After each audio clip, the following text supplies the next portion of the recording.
The last few months, I've had the privilege of serving on the Speaker's Task Force on Childhood Obesity. And the task force heard from parents, teachers, students, and other stakeholders throughout the state on some of the causes and potential solutions regarding childhood obesity.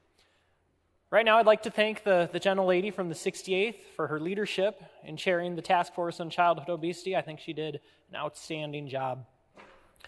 Childhood obesity has been on the rise for the last few decades and shows no sign of slowing down.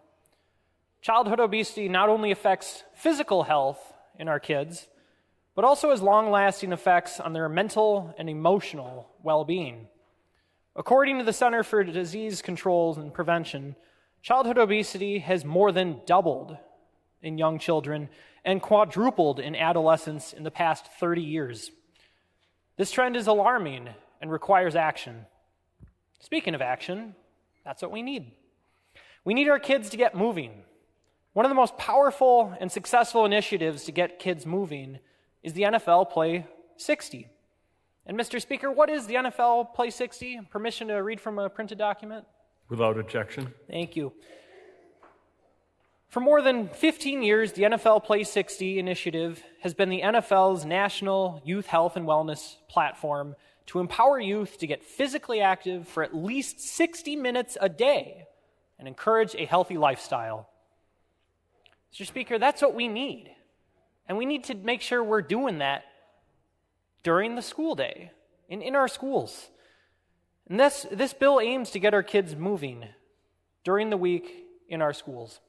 Study after study has found that kids who are active during the day have improved academic performance. And I'd like to dive deeper into one specific study from the National Center for Biotechnology Information. And this study says that evidence suggests that increasing physical activity and physical fitness may improve academic performance, and that the time during the day dedicated to recess, physical education class, and physical activity in the classroom may also facilitate higher academic performance. Available evidence suggests that mathematics and reading are also topics that are most influenced by physical activity. Basic cognitive functions relating to attention and memory facilitate learning, and these functions are enhanced by physical activity and higher aerobic fitness. Single sessions of long-term participation in physical activity improve cognitive performance and brain health. Children who participate in vigorous or moderate intensity physical activity benefit the most. Students also, according to the study, should be provided with frequent physical activity breaks that are developmentally appropriate. So that doesn't mean just during recess. That doesn't mean just during gym. That means during the day. That means implementing things like brain breaks, as one of the school districts does in my district.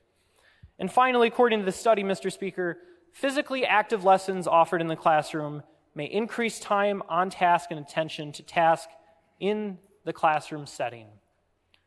The goal of this legislation is to emphasize physical wellness in our schools. Plain and simple. The 3 hour per week physical activity requirement for students in grades K through 8 was proposed to allow for maximum flexibility to get kids moving. During the committee process, we heard that requiring 3 weeks of physical activity during the school day each week was too difficult. So we set the standard even lower.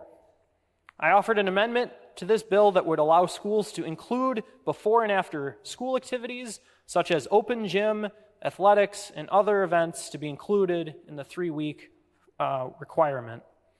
This flexibility ensures that schools can tailor their physical activity programs to meet the needs and interests of their students, making it more likely that students will participate and enjoy being active.